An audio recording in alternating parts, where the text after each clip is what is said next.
औलाद की जिम्मेदारी यह है कि वालिदैन अगर गलत हैं तब भी उनको कोई तकलीफ न पहुंचाए, वालिदैन के साथ अच्छा सलूक करती रहे। अल्लाह ने फरमाया वक़ज़ा रब्बुका अल्ला ताबुदू इल्ला इय्याहु व बिल वालिदैन इहसाना, तुम्हारे वालिदैन के साथ तुम्हें हमेशा अच्छा सलूक करना है। इम्मा यबलुगन्ना इंदकल किबरा अहदुहुमा औ किलाहुमा फला तकुल लहुमा उफ़्फ़िन, अगर तुम्हारे वालिदैन बूढ़े हो जाए, कोई एक बूढ़ा हो जाए या दोनों बूढ़े हो जाए, फला तकुल लहुमा उफ़्फ़िन, तो तुम उनको उफ़ भी न कहना, वला तनहरहुमा, उनको डांटना नहीं, उनको फटकारना नहीं, वक़ुल लहुमा क़ौलन करीमा, उनसे अदब से बात करना, उनसे तमीज़ से बात करना।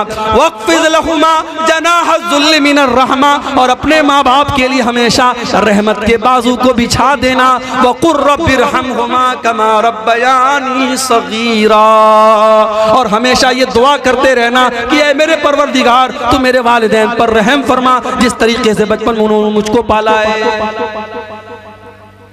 एक सहाबी अपनी बूढ़ी माँ को अपने कंधे पर बिठा के खाने काबा का तवाफ कर रहे थे। हजरत उमर की नजर पड़ी, सहाबी ने तवाफ कराने के बाद कहा कि अमीरुल मोमिनीन, आज मैंने अपनी माँ का हक अदा कर दिया, आज मैंने अपने कंधे पर बिठाकर अपनी माँ को उम्रा करा दिया, तवाफ करा दिया, आज मैंने अपनी माँ का हक अदा कर दिया। हजरत उमर ने कहा वला ज़फ़रतन वाहिदा, तेरी माँ ने जब तुझको जन्म दिया था, तेरी माँ के मुंह से जो आवाज निकली थी चीखने की और रोने की, अभी तो तूने उस आवाज का भी हक अदा नहीं किया। माँ बाप का आप हक अदा नहीं कर सकते मेरे। माँ बाप क्या चीज है, ये जब आप खुद बाप बनेंगे, जब आप खुद माँ बनेंगी, तब आपको पता चलेगा उन्होंने हमारे लिए कैसी कैसी कुर्बानी दी। इसीलिए अल्लाह के नबी फरमाते हैं, माँ के बारे में आपने फरमाया फ़इन्नल जन्नत तहत क़दमिया, माँ के पैरों के नीचे तुम्हारी जन्नत है। बाप के बारे में आपने फरमाया अल वालिदु औसतु अब्वाबिल जन्ना, बाप जन्नत का दरवाज़ा है। न माँ को नाराज़ करके जन्नत मिलेगी, न बाप को नाराज़ करके जन्नत मिलेगी। अपने माँ बाप को राज़ी करो, अपने माँ बाप को खुश करो। और आगे बढ़ो, वबिज़िल क़ुरबा, और अपने रिश्तेदारों के साथ भी भलाई करो। जो तुम्हारे रिश्तेदार हैं, कोई भतीजा है, कोई भांजा है, कोई चाचा है, कोई ताया है, कोई खाला है, कोई खालू है, ये जितने तुम्हारे रिश्तेदार हैं, तुम उनके साथ भलाई करते रहो। रिश्तेदार का भी बड़ा हक है मेरे भाई। ये रिश्ते जो होते हैं ये हम नहीं बनाते, ये अल्लाह बनाता है। हम दुनिया में पैदा हुए, हमें पता लगा ये हमारा भाई है, ये हमारा बाप है, ये हमारा भतीजा है, ये हमारे चाचा है, ये हमारे ताया है। ये रिश्ते अल्लाह ने बनाए हैं। जब रिश्ते अल्लाह ने बनाए हैं तो हम उनको तोड़ नहीं सकते। अगर तोड़ेंगे तो अल्लाह बड़ी सख्त सजा देगा। अल्लाह के नबी फरमाते हैं, जब अल्लाह ताला ने सारी कायनात को पैदा किया तो रिश्ता जो है ये अल्लाह के पास आया, और रिश्ते ने आकर के कहा हाजा मकामुल आइज़ बिका, ऐ अल्लाह मैं तेरी पनाह में आया हूँ, अब तू बता दे मेरे साथ क्या सलूक होना चाहिए। अल्लाह ने फरमाया कि ऐ रिश्ता, जो तुझको तोड़ेगा, जो तुझको काटेगा मैं उसको काटूंगा, जो तुझको जोड़ेगा मैं उसको जोड़ूंगा। जो रिश्ता तोड़ेगा अल्लाह उसे तोड़ेगा, जो रिश्ता जोड़ेगा अल्लाह उसे जोड़ेगा। इसलिए रिश्तेदार का हक अदा किया करो। कयामत के दिन जब लोग पुल सिरात पर जाएंगे, अल्लाह के नबी फरमाते हैं दो चीजें पुल सिरात के दोनों तरफ खड़ी हो जाएंगी। एक तरफ अमानत खड़ी हो जाएगी, एक तरफ रिश्ता खड़ा हो जाएगा। और जिसने अमानत में खयानत की होगी, जिसने रिश्तेदारों का हक मारा होगा, पुल सिरात पर उसको ये दोनों पार करने नहीं देंगे। और पुल सिरात कैसा होगा? बाल से ज्यादा बारीक और तलवार से ज्यादा तेज होगा। पुल सिरात पर गुजरना बड़ा मुश्किल काम होगा। और सोचो, अगर हमने अपने किसी रिश्तेदार के साथ हक तलफी की है और अगर हमने अमानत में खयानत की है, तो ये दोनों उस पुल सिरात पर एक बैरियर बन के खड़े हो जाएंगे और पुल सिरात पर गुजरने नहीं। इसलिए रिश्तेदारों के साथ कभी हक तलफी मत। और एक बात और याद रखो मेरे भाइयों, अगर आपका कोई रिश्तेदार आपके साथ गलत करता है, आपको शादी में दावत नहीं देता है, तो आप अपनी तरफ से उसको दावत दीजिए। आप अपने सुख दुख में उसे बुलाइए। वो नहीं बुलाता है, कोई बात नहीं, अल्लाह के यहाँ वो हिसाब देगा। आप अपने रिश्तेदार का जो हक अदा कर सकते हैं वो कर दें। अल्लाह के नबी के पास एक साहबी आते हैं, अय अल्लाह के नबी मेरे कुछ रिश्तेदार हैं, मैं उनके साथ अच्छा सलूक करता हूँ, वो मेरे साथ बुरा सलूक करते हैं। मैं नरमी करता हूँ, वो सख्ती करते हैं। मैं रहम करता हूँ वो सख्ती करते हैं। अय अल्लाह के नबी मुझे क्या करना चाहिए? आपने फरमाया जैसा तुम बता रहे हो अगर वैसा ही तुम कर रहे हो तो अल्लाह ताला की तरफ से एक हिफाजत करने वाला बराबर तुम्हारी हिफाजत करता रहेगा। जब तक तुम इस तरीके पर अमल करते रहोगे अल्लाह की तरफ से एक हिफाजत करने वाला बराबर तुम्हारी हिफाजत करता रहेगा। तो हक रिश्तेदारों का हक अदा किया करो। ज़कात निकालो, सदका खैरात दो, तो पहले देखो हमारे रिश्तेदारों में कोई जरूरतमंद तो नहीं है, कोई गरीब तो नहीं है। रिश्तेदार का हक पहले अदा करो। अल्लाह के नबी फरमाते हैं सदक़तु अला ज़िर्रहिम सिंतान, रिश्तेदार को सदका देने से डबल सवाब मिलता है। सदक़तुन वसीलतुन, सदका खैरात का भी सवाब मिलता है और रिश्तेदारी को निभाने का भी सवाब मिलता है, डबल सवाब मिलेगा। कितने लोग हैं मदरसे में बड़ा चंदा देते हैं, मस्जिदों में बड़ा दान करते हैं, सगा भाई है भूखा सो रहा है, उसकी कोई फिक्र नहीं है। अपने खानदान को कोई बच्चा है बेचारा बेरोजगार है, परेशान है, उसके बच्चे खाने को तरस रहे हैं, उस पर ध्यान नहीं देता है। नहीं मेरे भाइयों, आपका रिश्तेदार अगर जरूरतमंद है, आपकी ज़कात, आपका सदका खैरात, आप उसकी मदद कीजिए। और आगे वल यतामा, और यतीमों का हक अदा किया करो। जो अनाथ हो गया, जो यतीम हो गया, जिसका बाप दुनिया से चला गया, वो बेचारा बेसहारा हो गया, उस यतीम का सहारा तुम बन जाओ, उस यतीम की मदद किया करो। हाँ, अगर यतीम का माल कोई नाजायज तरीके से खा रहा है और यतीमों के नाम पर आने वाला पैसा उसके पेट में जा रहा है, वो कान खोल करके सुन ले। अल्लाह फरमाता है इन्नल्लज़ीना याकुलूना अम्वालल यतामा ज़ुल्मन इन्नमा याकुलूना फी बुतूनिहिम नारा, जो लोग यतीम का माल नाजायज तरीके से खा रहे हैं वो अपने पेट में जहन्नम की आग भर रहे हैं। यतीम का सहारा बनो, यतीम का माल हड़पने वाले मत बनो मेरे भाई। अगर कोई यतीम का सहारा बन जाए, यतीम की कफालत करने वाला बन जाए, किसी यतीम बच्चे की परवरिश कर ले, अल्लाह के नबी फरमाते हैं अना व काफिलुल यतीम कहादैन, आपने अपनी दोनों उंगलियों से इशारा करके फरमाया कि यतीम की परवरिश करने वाला, यतीम को पालने वाला जन्नत में अपने नबी के साथ इस तरीके से रहेगा जैसे ये दोनों उंगलियां एक दूसरे के साथ जुड़ी हुई हैं, मिली हुई। अगर किसी को अपने दिल में सख्ती महसूस हो रही है, किसी को ऐसा लग रहा है मेरा दिल बहुत सख्त हो गया है, अल्लाह के नबी ने फरमाया इमसा बिरासिल यतीम, किसी यतीम के सर पे मोहब्बत से हाथ फेर दो, किसी यतीम की मदद कर लो, किसी यतीम का सहारा बन जाओ, तुम्हारे दिल की सख्ती दूर हो जाएगी, तुमको अपना दिल नरम महसूस होने लगेगा। तो यतीमों के साथ अच्छा सोचो।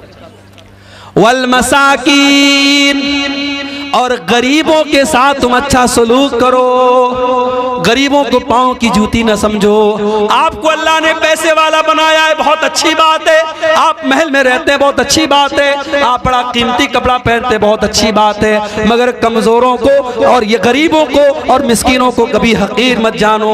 अल्लाह के नबी फरमाते हैं हल तुनसरून इल्ला बिज़ुअफ़ाइकुम, हो लोगो जब अल्लाह तुम्हारी मदद करता है तो इन्हीं कमजोरों की दुआओं की वजह से करता है, इन्हीं मजबूरों की दुआओं की वजह से करता है। अल्लाह गरीबों की और कमजोरों की दुआओं को पहले सुनता है।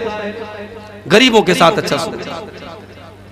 हमारे नबी गरीबों के साथ मिलजुल के रहते थे, दुआ किया करते थे अल्लाह के नबी, अल्लाहुम्मा अहयिनी मिस्कीना व अमितनी मिस्कीना वहशुरनी मअ ज़ुमरतिल मसाकीन, ऐ अल्लाह मुझे मिस्कीन बना करके जिंदा रखना, मिस्कीन बना करके उठाना और क़यामत के दिन मिस्कीनों के साथ मेरा हशर करना।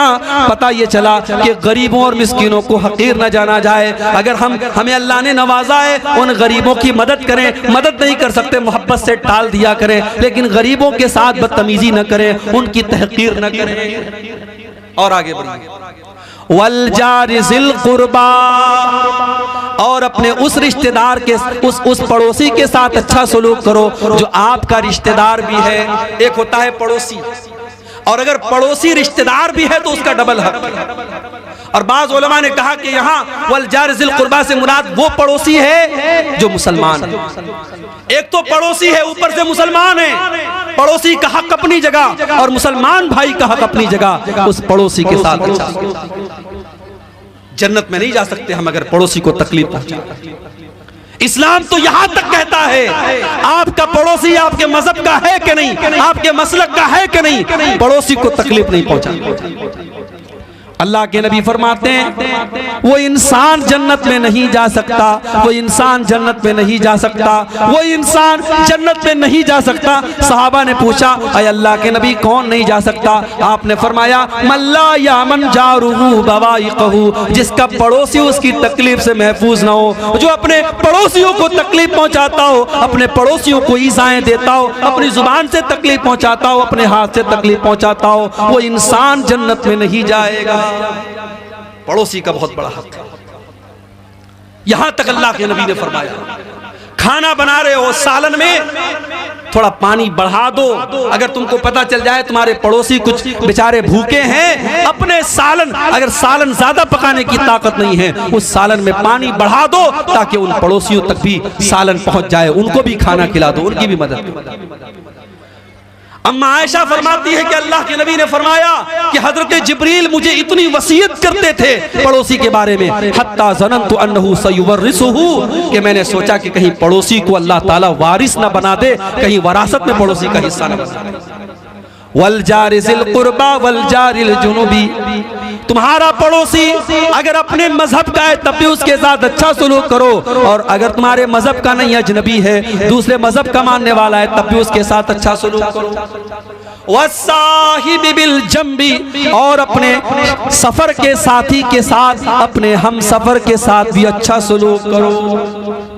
ट्रेन में सफर कर रहे हो, आपके पड़ोस में आपके बगल वाली सीट पर कोई मुसलमान बैठा है, कोई गैर मुस्लिम बैठा है, कोई मर्द बैठा है, कोई औरत बैठी है, अगर उसको किसी मदद की जरूरत है उसकी मदद कर दिया करो, अपने हम सफर की भी मदद करो। इस्लाम ये सिखाता है मेरे भाइयों। उसके बाद फरमाया वह अपनी सबील, और मुसाफिरों की मदद किया करो। आपके गांव में दूसरे गांव का कोई इंसान आया, बेचारा परदेसी है, मुसाफिर है, भूखा है, उसको खाना खिला दो, पैसे की जरूरत है उसको पैसा दे दो, उसको रात में ठहरना है, ठहरने का इंतजाम कर दो। वह अपनी सबील, मुसाफिरों की मदद किया करो। और आखिरी चीज वमा मलकत ईमानुकुम, और अपने गुलामों के साथ, अपने लौंडियों के साथ अच्छा सलूक किया करो।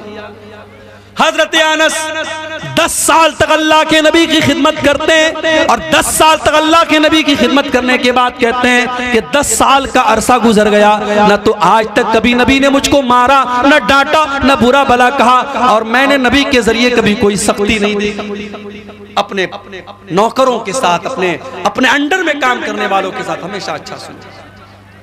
हजरत अबू ज़र ग़िफ़ारी अल्लाह के नबी के पास आते हैं, अय अल्लाह के नबी मेरा एक गुलाम है, मेरा एक नौकर है, मैंने गुस्से में उसको बुरा भला कह दिया, उसकी माँ का नाम लेकर के उसको ताना दे दिया। अल्लाह के नबी ने फरमाया ए अबू ज़र, ये तो बहुत गलत काम तुमने कर दिया। इन कमरून फी का जाहिलिया, ए अबू ज़र तुमने तो इतना गलत काम कर दिया, ये तो दौरे जाहिलियत का काम है, ये तो इस्लाम के पहले का काम है। ए अबू ज़र तुम्हारे ये जो नौकर चाकर हैं ये भी तुम्हारे भाई है, ये अलग बात है, अल्लाह ने तुमको मालिक बना दिया, अल्लाह ने उनको तुम्हारा नौकर बना दिया, वो तुम्हारे अंडर में काम कर रहे हैं। ए अबू ज़र अपने नौकरों को भी वही खाओ खिलाओ जो तुम खुद खाते हो, और जो खुद पहनते हो उनको पहनाओ, अच्छा खिलाओ, अच्छा पहनाओ, अच्छा उनको पिलाओ, और अगर कोई काम उनके ऊपर डालते हो उस काम में उनकी मदद किया करो। इस्लाम वो मजहब सिखाता, वो मजहब है मेरे भाई जो गुलामों के साथ, लौंडियों के साथ, नौकरों के साथ भी अच्छा सलूक करने की तालीम देता है। अब जाहिर है जो मजहब गुलामों और लौंडियों के साथ अच्छा सलूक करने की तालीम देता है, क्या वो मजहब इस बात की इजाजत देगा कि आप अपनी बीवी के ऊपर हाथ उठाएं? बहुत सारे लोग हैं अपनी बीवियों को जानवरों की तरह मारते रहते हैं और ये समझते हैं कि साहब हम बड़े बहादुर हैं, हम बड़े तुर्रम खां हैं, हमारी बीवी तो हमसे डरती है। माफ कीजिए, बीवी को डरा करके रखने वाला शौहर बहुत अच्छा शौहर है। जो लोग ये कहते हैं ना बड़े फख्र से अपनी मूंछों पर ताव दे के कहते हैं साहब मेरी बीवी तो मुझसे दब के रहती है। बीवी को दबा के रखना कौन सा कमाल की बात है? बीवी को ऐसे रखो कि बीवी आपसे मोहब्बत करे, आपकी चाहत में परेशान हो, आपके बगैर रह न सके, जिस तरीके से हमारे नबी सल्लल्लाहु अलैहि वसल्लम अपनी बीवियों को रखा। और याद रखो जब पड़ोसी को तकलीफ देना हराम है, जब गुलाम को तकलीफ देना हराम है, तो बीवी को तकलीफ देना कैसे जायज है? इसीलिए अल्लाह के नबी अपने आखिरी खुतबे में, जिसको खुतबे हज्जतुल वदा कहा जाता है, उस खुतबे में आपने फरमाया अय्युहन्नास इस्तौसु बिन्निसाई खैरा, ऐ लोगों अपनी औरतों के बारे में अल्लाह से डरा करो, अल्लाह से डरा करो, अपनी औरतों के सिलसिले में अल्लाह का खौफ अपने दिल में पैदा करो। फ़इन्नकुम अखस्तुमुहुन्न बिअमानिल्लाह वस्तहललतुम फुरूजहुन्न बिकलिमतिल्लाह। जब तुमने अपनी बीवी के साथ निकाह किया, जब तुमने शादी की, मौलवी साहब ने अल्लाह का नाम लेकर के बीवी को तुम्हारे लिए हलाल कर दिया।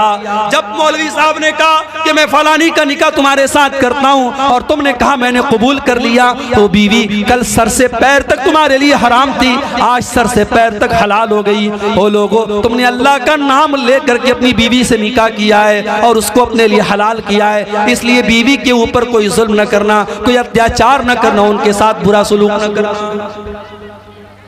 एक सहाबी ने अल्लाह के नबी से पूछा, अय अल्लाह के नबी, बीवी का हक क्या है हमारे? आज कोई शौहर ये नहीं पूछेगा, सारे शौहर ये कहेंगे मौलवी साहब औरतों को समझाइए। कोई शौहर कभी आके मौलवी साहब से ये नहीं कहेगा मौलवी साहब मुझको मेरा हक बताइए, मुझे क्या करना चाहिए बीवी के साथ। सहाबी ने आके पूछा, अल्लाह के नबी मा हक़्क़ु ज़ौजती अहदिना अलैहि, अय अल्लाह के नबी बीवी का हक हमारे ऊपर क्या है? आपने फरमाया अन तुतिमहा इज़ा तइमता व तुलबिसहा इज़ा लबिस्ता, जो तुम खाओ अपनी बीवी को खिलाओ और जो जिस स्टैंडर्ड का कपड़ा तुम पहनते हो अपनी बीवी को पहनाओ। वला तज़रिबिल वजह, और कभी बीवी के चेहरे पर हाथ न उठाओ। वला तुक़ब्बे, और कभी बीवी से गाली गलौज न करो। वला तहजुर इल्ला फिल बैत, और बीवी से जितना भी नाराज हो जाओ कभी घर के बाहर मत निकालो। घर का झगड़ा घर के बाहर न जाए, बीवी से नाराज हो घर के अंदर तक बात रखो, घर के बाहर बात नहीं जानी चाहिए। बीवी का हक ये है मेरे भाई। शौहर का हक क्या है? मेरी माएं बहनें सुन लें, अल्लाह के नबी से पूछा गया बेहतरीन शौहर क्या है? बेहतरीन औरत कौन सी औरत है? जो अपने शौहर के लिए बेहतरीन बीवी कौन सी है? आपने फरमाया अल्लती तसुर्रुहा इज़ा नज़र, बेहतरीन औरत की खूबी है जब शौहर देखे तो खुश हो जाए। व तुतीउहु इज़ा अमर, और जब शौहर कोई बात कहे तो बीवी मान जाए। वला तुखालिफुहु फी नफ्सिहा व मालिही बिमा यकरा, और अपनी आबरू के सिलसिले में और शौहर के माल के सिलसिले में कोई ऐसा काम न करे जो शौहर को नापसंद हो।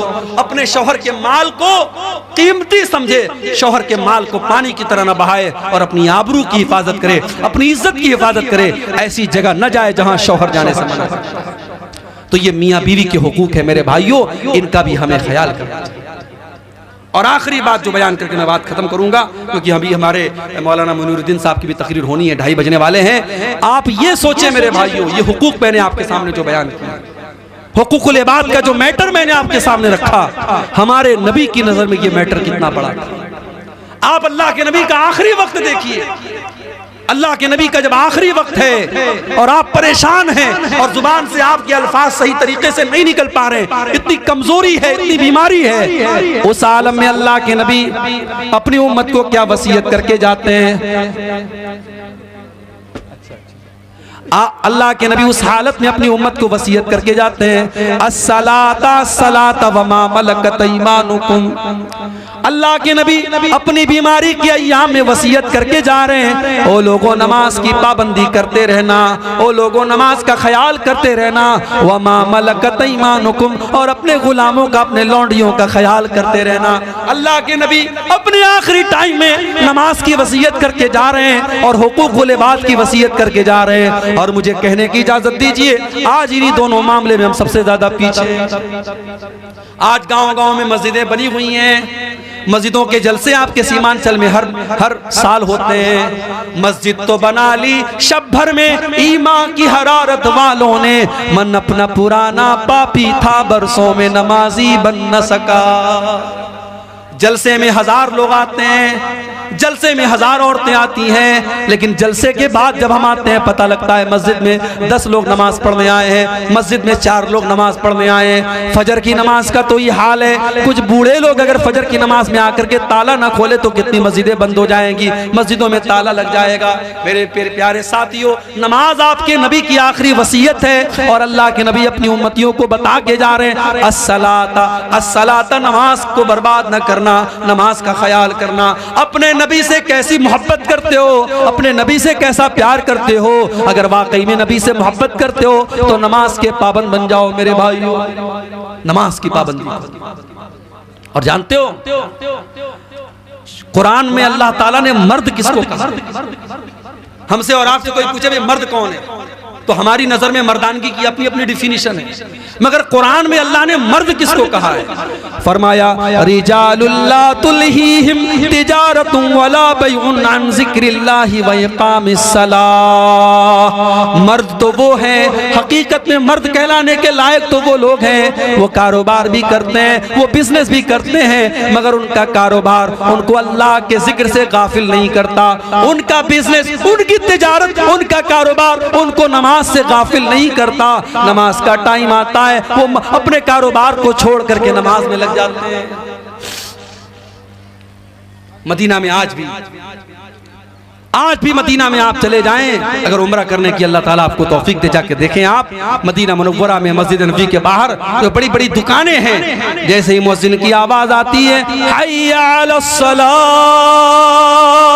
सारी दुकानें बंद हो जाती हैं, सारे कारोबार बंद हो जाते हैं। मेरे प्यारे साथियों, यही एक इस्लामी सोसाइटी की पहचान है, यही एक मुसलमान घर की पहचान है। जब नमाज का टाइम हो जाए सारे कामों को छोड़ दिया जाए, नमाज से बढ़ के कुछ नहीं है, नमाज से इंपॉर्टेंट। और दूसरी वसीयत अल्लाह के नबी ने की, हुकूकुल इबाद। और आज हुकूकुल इबाद का मामला ही सबसे खतरनाक है। कयामत के दिन हमें हुकूकुल इबाद का बदला चुकाना पड़ेगा। अल्लाह के नबी फरमाते हैं लतुअद्दुन्नल हुकूक इला अहलिहा, ओ लोगों तुम्हें कयामत के लोगों का हक देना पड़ेगा। हत्ता युकादा लिशातिल जलहाई मिनशातिल करना, यहाँ तक के अल्लाह ताला जानवरों के दरमियान भी जो झगड़े हुए हैं उन जानवरों से भी किसास लिया जाएगा। अगर सींग वाली बकरी ने अगर बगैर सींग वाली बकरी को मारा होगा तो बगैर सींग वाली बकरी से कयामत के दिन सींग वाली बकरी से किसास लिया जाएगा कि उसने बगैर सींग वाली बकरी को क्यों मारा है। जानवरों में भी किसास होगा।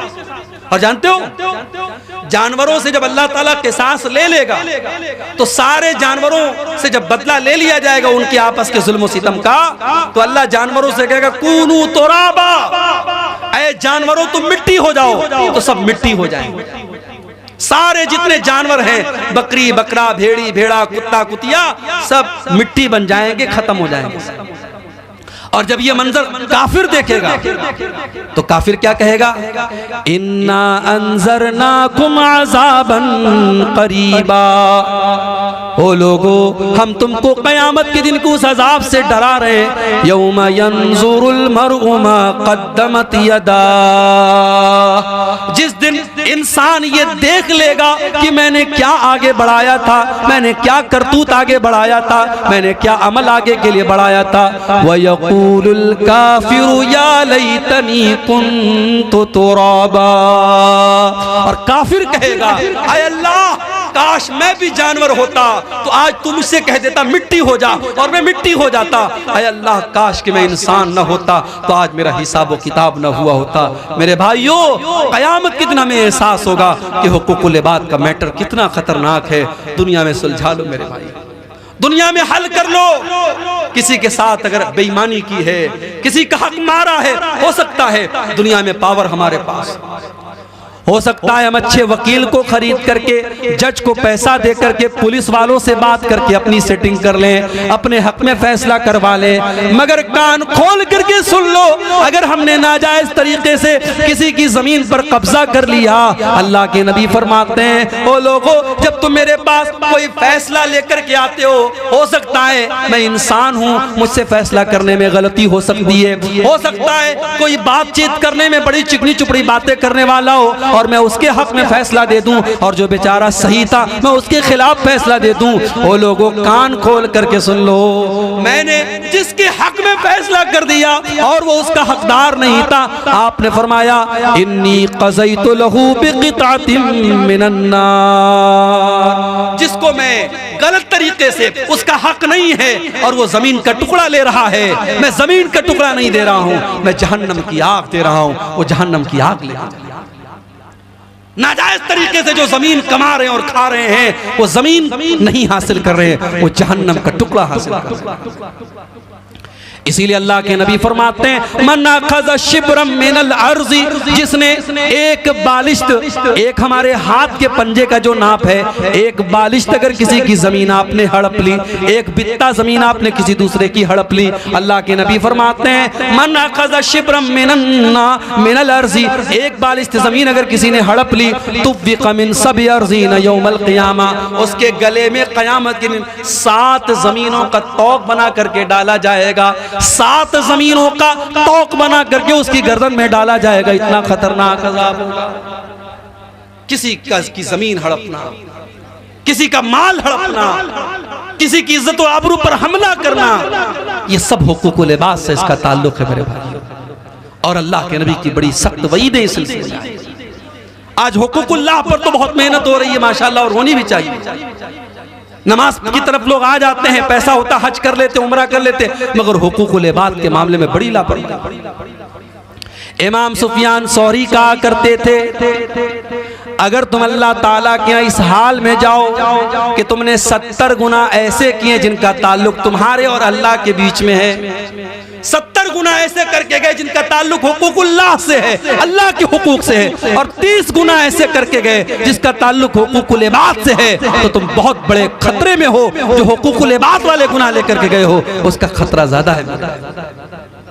इसलिए हुकूकुल इबाद के मामले में मेरे भाई, और जब हुकूकुल इबाद की बात आई है तो एक बात और कहना चाहूंगा, पैसा कमाना इस्लाम की नजर में बुरा नहीं है। माफ कीजिएगा, पैसा कमाना बुरा नहीं है। पैसा कमाने के हजारों रास्ते हैं, हलाल रास्ते हैं, खूब पैसा कमाओ। पूरे गांव में आपका मकान सबसे अच्छा बन जाए, हमें कोई प्रॉब्लम नहीं है। सबसे ज्यादा आपके पास दौलत आ जाए, कोई प्रॉब्लम नहीं है। प्रॉब्लम यह है कि इंसान पैसा कमाने के पीछे अंधा हो जाए। अभी मैंने सुना है आपके इलाके में क्रिप्टो करेंसी के जरिए पैसा कमाने की बड़ी होड़ मची हुई। एक नौजवान ने बताया बहुत सारी कंपनियां आई हुई हैं, इस कंपनी में पैसा लगा लो डेली इतना पैसा मिलेगा, इस कंपनी में पैसा लगा लो डेली इतना मिलेगा, 10 लोगों को जोड़ दो इतना पैसा मिलेगा। भाई साहब, आप अगर कहीं पैसा लगा रहे हैं, शरीयत में यह है कि आप तिजारत कर सकते हैं। अगर आप खुद तिजारत नहीं कर सकते, आपने किसी को पैसा दे दिया, वो बिजनेस कर रहा है, परसेंटेज तय हो गया, 50% वो खाएगा, 50% आप लेंगे, कोई मसला नहीं।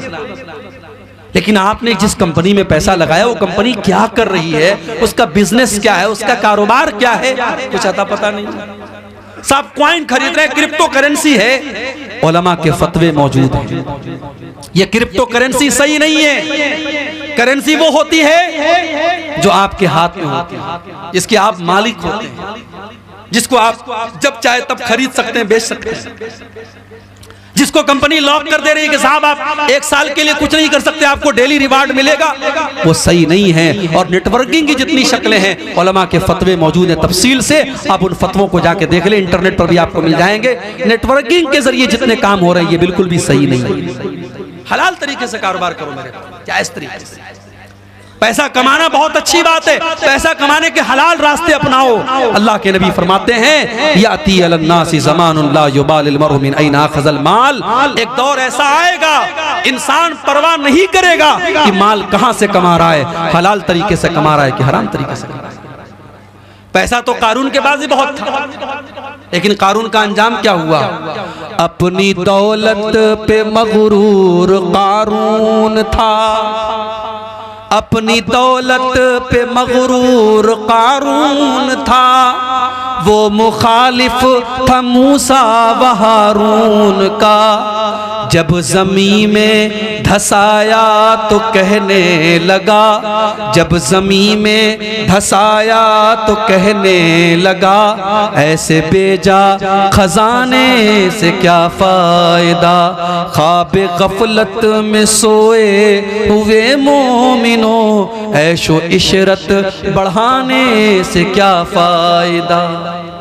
अल्लाह के ना कुर्सी काम देगी न दौलत काम देगी मेरे भाई, अल्लाह के हमारा और आपका अमल काम देगा। था हुकूमत का फिरौन को भी नशा, जुल्म पर जुल्म खिलकत पे करता रहा। था हुकूमत का फिरौन को भी नशा, जुल्म पर जुल्म खिलकत पे करता रहा। जब समंदर में डूबा तो कहने लगा, जब समंदर में डूबा तो कहने लगा, इस हुकूमत के पाने से क्या फ़ायदा, ख्वाब गफलत में सोए हुए मोमिनों, ऐशो इशरत बढ़ाने से क्या फ़ायदा।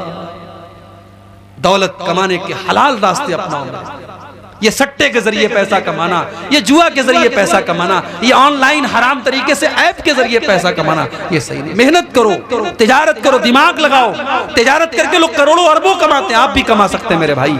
हराम रास्ता हराम की कमाई हमारे घर में आएगी, हमारी नेकियों को बर्बाद कर देगी, हमारे बच्चों की रगों में हराम का खून दौड़ेगा, हमारे बच्चों की नेकियां कबूल नहीं होंगी।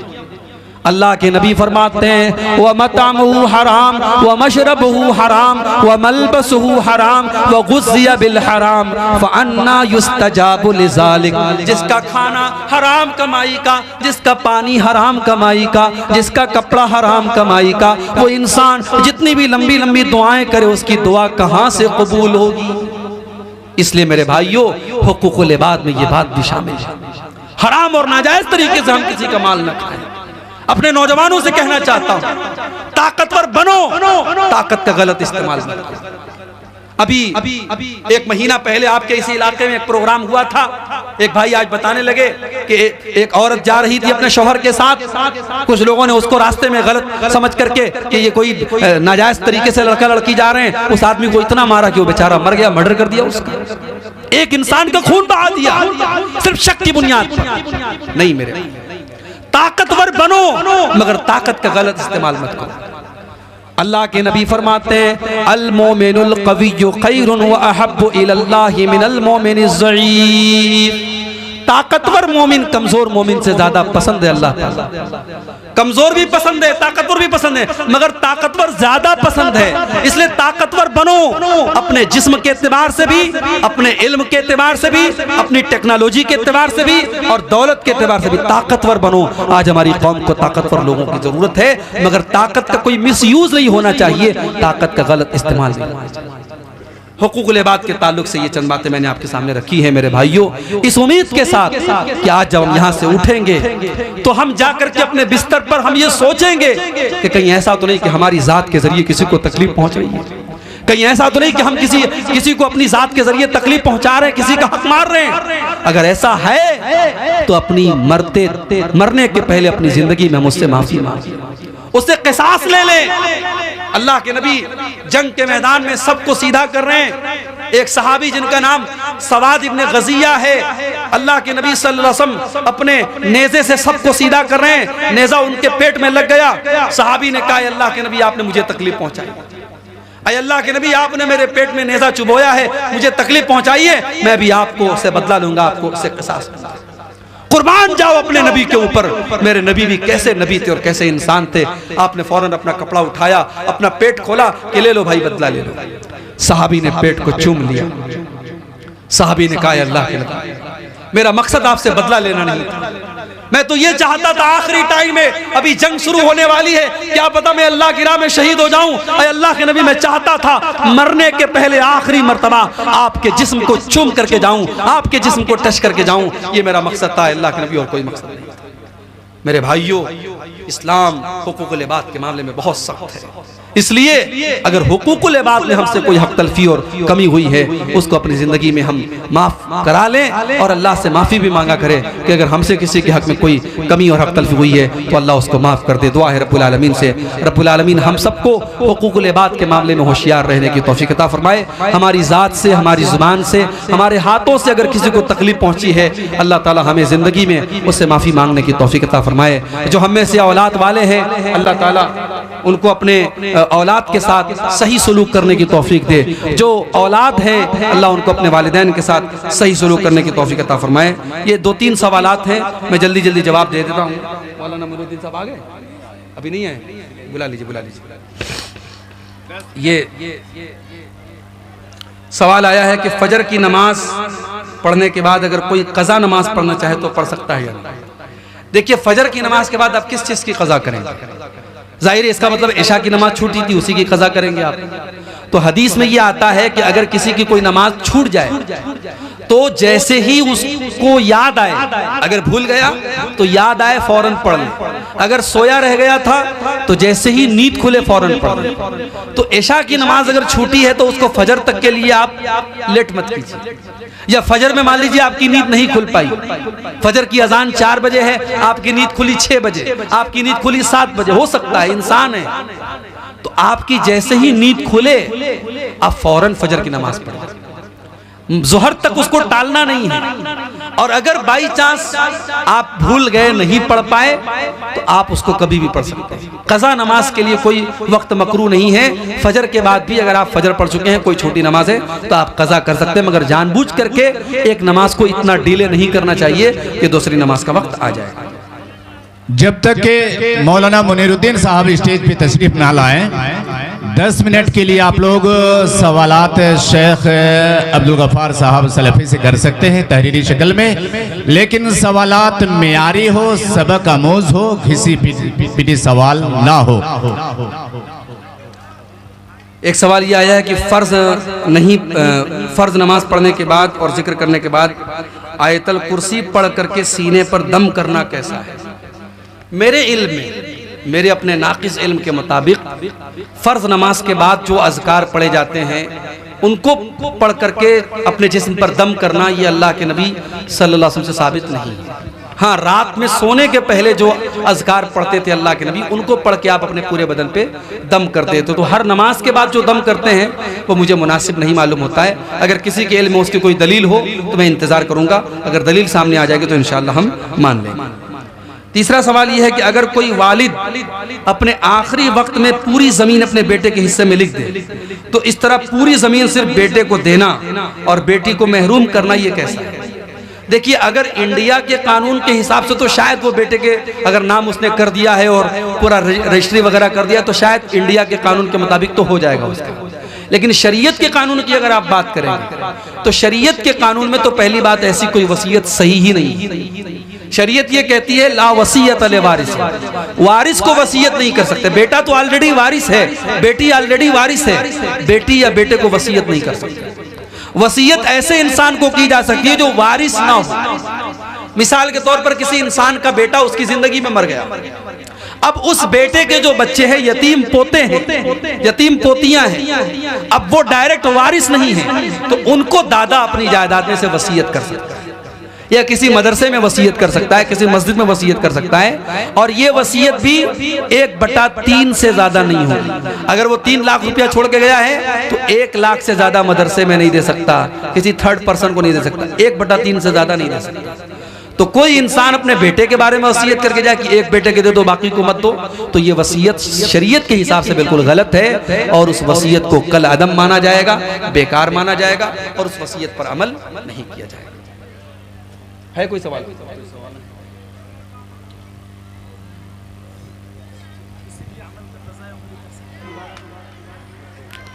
कुरान अगर एक तरफ हमें नमाज पढ़ने का हुक्म देता है तो दूसरी तरफ हमें अपने रिश्तेदारों का, अपने माँ बाप का, अपने पड़ोसियों का हक अदा करने की भी बात करता है। मैंने आपके सामने जो आयत करीमा पढ़ी है खुतबे मसनूना के बाद, ये सूरह निसा की आयत नंबर 36 है, आयत नंबर 36। इस आयत में अल्लाह ताला ने 10 हुकूक बयान किए और आपको जान करके हैरत होगी कि 10 हुकूक में सिर्फ एक हक अल्लाह ने अपना बयान किया और 9 हक बंदों का बयान किया। वाबुदुल्लाह वला तुशरिकू बिही शैया, अल्लाह की इबादत करो, अल्लाह के साथ किसी को शरीक न करो। वबिल वालिदैन इहसाना, और अपने माँ बाप के साथ अच्छा सलूक करो। वबिज़िल कुर्बा, अपने रिश्तेदारों के साथ अच्छा सलूक करो। वल यतामा, और यतीमों के साथ अच्छा सलूक करो। वल मसाकीन, और गरीबों के साथ अच्छा सलूक करो। वल जारि ज़िल कुर्बा, उस पड़ोसी के साथ अच्छा सलूक करो जो तुम्हारा करीब का पड़ोसी है। वल जारिल जुनुबी, और उस पड़ोसी के साथ भी अच्छा सलूक करो जो दूर का पड़ोसी है। वस्साहिबि बिल जंबी, और जब सफर कर रहे हो तो अपने सफर के साथी के साथ, अपने हम सफर के साथ भी तुम अच्छा सलूक करो। वब्निस सबील, और मुसाफिरों के साथ भी तुम अच्छा सलूक करो। वमा मलकत ऐमानुकुम, और अपने गुलामों के साथ, अपनी लौंडियों के साथ, अपने नौकर चाकरों के साथ तुम अच्छा सलूक करो। इन्नल्लाह ला युहिब्बु मन कान मुख्तालन फकूरा, अल्लाह ताला किसी घमंडी को, किसी गुरूर करने वाले को, किसी अहंकार करने वाले को पसंद नहीं करता। 10 बातें अल्लाह ने बयान, 10 बातों में 9 बातों का ताल्लुक हुकूकुल इबाद से, और पहली बात का ताल्लुक अल्लाह के हक से। इससे आप अंदाजा लगाइए कि इस्लाम में हुकूकुल इबाद की कितनी अहमियत है। हुकूकुल इबाद का मामला इतना खतरनाक है मेरे भाइयों,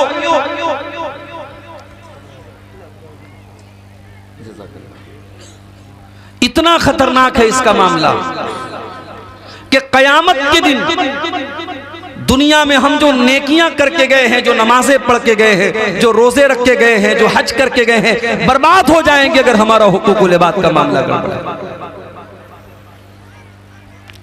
मेरे प्यारे साथियों,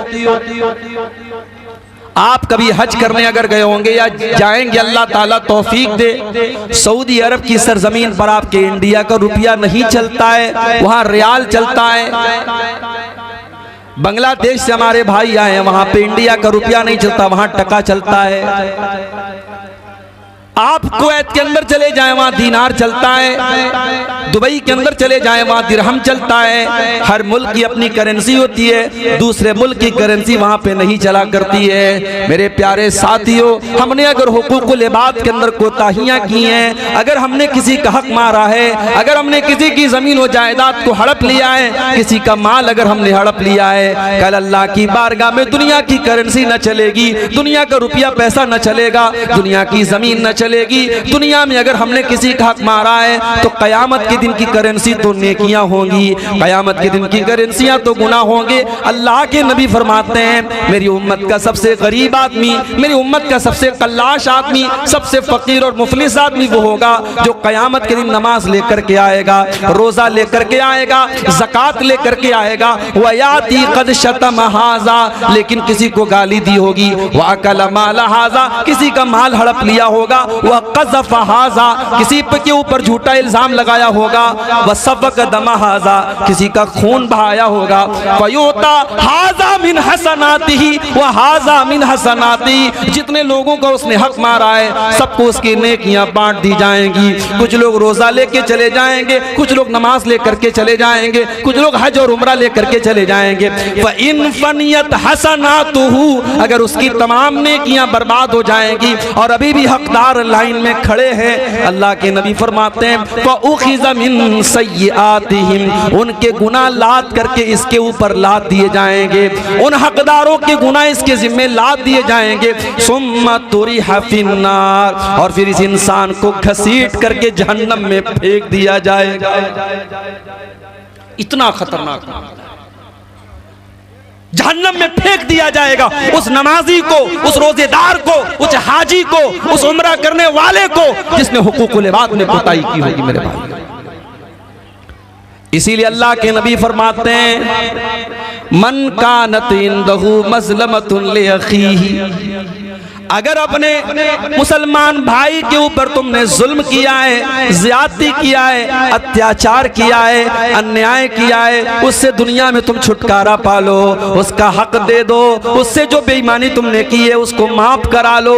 अगर तुमने नहीं माफ कराया, अल्लाह के नबी फरमाते हैं कयामत का दिन आएगा, वहां तुम रुपये के बदले रुपया न दे पाओगे, जमीन के बदले जमीन न दे पाओगे, वहां माफ करने से भी काम न चलेगा, वहां तुम्हें अपनी नेकियां देनी पड़ेगी और सामने वाले के गुनाह तुम्हारे ऊपर लाद दिए जाएंगे। अम्मा आयशा फरमाती है, एक मर्तबा अल्लाह के नबी सहाबा के साथ बैठे, एक सहाबी आए, अय अल्लाह के नबी, मेरे बहुत सारे गुलाम हैं और वो मेरे साथ बड़ी बदतमीजी करते हैं, बड़ी नाफरमानी करते हैं, मैं जो बात कहता हूँ वो नहीं मानते। अय अल्लाह के नबी, मैं उनको सजाएं देता हूँ। अय अल्लाह के नबी, मैं अपने गुलामों को मारता हूँ, पीटता हूँ, सजा देता हूँ। अय अल्लाह के नबी, मैं डरता हूँ कहीं मेरी सजा के ऊपर अल्लाह ताला मेरी पकड़ तो नहीं करेगा। अल्लाह के नबी फरमाते हैं, मेरे साहबी, तुम्हारे गुलामों ने जितनी तुम्हारी नाफरमानी की है और तुमने जितनी सजा दी है, दोनों को अल्लाह ताला क्या नापा जाएगा, दोनों को तौला जाएगा। अगर उनकी नाफरमानी तुम्हारे गुनाह तुम्हारी सजा से ज्यादा होगी तो अल्लाह ताला तुम्हें उसके बदले में कुछ नेकियां दे देगा, अल्लाह ताला क्या तुम्हारा फायदा हो जाएगा। लेकिन उनकी नाफरमानी के मुकाबले में अगर तुम्हारी सजा ज्यादा हो जाएगी, ऐ मेरे साहबी, उनकी नेकियां तुम्हारे अकाउंट में, तुम्हारी नेकियां उनके अकाउंट में डाल दी जाएंगी, तुम्हारी नेकियां उनको दे दी जाएंगी। अगर तुम्हारी सजा ज्यादा हो जाएगी तो सहाबी इतना सुनने के बाद एक कोने में जाकर के रोने लगते हैं। अय अल्लाह के नबी, मैंने तो कभी ये सोच करके सजा न दी कि मेरी सजाओं को तौला जाएगा, मेरी सजाओं को नापा जाएगा। न जाने कितनी बार ऐसा मौका आया होगा, मैंने अपने गुलामों को कितना मारा है, कितनी सजाएं दी हैं। अय अल्लाह के नबी, ये तो बड़े घाटे का सौदा मैंने कर दिया, न जाने मेरी कितनी नेकियां बर्बाद हो जाएंगी। सहाबी रोने लगे, चीखने लगे, चिल्लाने लगे। अल्लाह के नबी फरमाते हैं, ऐ मेरे सहाबी, क्या तूने कुरान की आयत नहीं पढ़ी है, व नज़उल मवाज़ीनल क़िस्त लियौमिल क़ियामा, व नज़उल मवाज़ीनल क़िस्त लियौमिल क़ियामा, हम क़यामत के दिन इंसाफ का तराजू रखेंगे। अल्लाह ताला क़यामत के दिन इंसाफ का तराजू रखेगा। फ़इन काना मिस्क़ाल हब्बतिन मिन खरदलिन अतैना बिहा व कफ़ा बिना हासिबीन। अल्लाह फरमाता है, तुमने राई के दाने के बराबर भी अगर कोई गुनाह किया होगा, तुमने राई के दाने के बराबर भी अगर कोई नेकी की होगी, हमारे तराजू पर वो सामने आ जाएगी। हिसाब हम लेंगे मेरे बंदो, जब हम हिसाब लेंगे तो एक एक दाने का हिसाब लेंगे, एक राई के दाने के बराबर कभी हिसाब लेंगे। सहाबी रोने लगे, अय अल्लाह के नबी, जब अल्लाह के तराजू पर इतना खतरनाक मामला होगा, अय अल्लाह के नबी, ये तो मेरी बर्दाश्त के बाहर है, ये तो मेरी कैपेसिटी के बाहर है, मैं इतना बड़ा रिस्क नहीं ले सकता। इन्नी उशहिदुका अन्नहुम कुल्लुहुम अहरार। हाय अल्लाह के नबी, मैं आपको गवाह बना के कहता हूँ, मैंने अपने सारे गुलामों को आज से आज़ाद कर दिया। मैंने उनको जो भी सजाएं दी थी सब माफ कर दिया, जो भी उन्होंने गलती की थी सब माफ कर दिया, और मैं आपको गवाह बना के कहता हूँ, मैंने सबको आज़ाद कर दिया। यह है हुकूकुल इबाद का मामला। हाँ, जब सोच होता है, कचहरियों में चले जाओ, अदालतों में चले जाओ, भाई भाई के खिलाफ केस लड़ रहा है, बाप बेटे के खिलाफ केस लड़ रहा है, रिश्तेदार रिश्तेदार के खिलाफ केस लड़ रहा है। सबसे ज्यादा आपस में लड़ाई झगड़े हमारी मुसलमान कौम के अंदर आज हो रहे हैं। ये शर्म की बात है। हमें तो सबसे ज्यादा हुकूकुल इबाद के मामले में मोहतात रहना चाहिए। मेरे प्यारे भाइयों, अल्लाह के नबी गारंटी देते हैं उस इंसान को। आपने फरमाया, अना ज़ईमुन बिबैतिन फ़ी रबज़िल जन्ना, मैं जन्नत के बीच में, मैं जन्नत के दरमियान में उस इंसान को मकान की गारंटी देता हूँ। वो लोगों कटिहार में ज़मीन खरीदने वाले बड़े खुशनसीब अपने आप को मानते हैं, पूर्णिया और अररिया में ज़मीन खरीदने वाले अपने आप को बड़े खुशनसीब मानते हैं। मेरे नबी तुमको जन्नत में ज़मीन दिला रहे हैं, मेरे नबी तुमको जन्नत में प्लॉट दिला खिला रहे हैं, बस एक काम करना है, आना ज़ईमुन बिबैतिन फी रबज़िल जन्ना, मैं जन्नत में उसको मकान की गारंटी दे रहा हूँ, मैं जन्नत में उसको फ्लैट की गारंटी दे रहा हूँ, मैं जन्नत में उसको बिल्डिंग की गारंटी दे रहा हूँ। लिमन तरकल मिराअ व इन काना मुहिqqन, जो हक पर रहने के बावजूद झगड़ा छोड़ दे, वो इंसान हक पर है फिर भी झगड़ा नहीं कर रहा है, लड़ाई नहीं कर रहा है, वो लड़ाई करना छोड़ दे, झगड़ा करना छोड़ दे, मैं उसको जन्नत की गारंटी देता हूँ।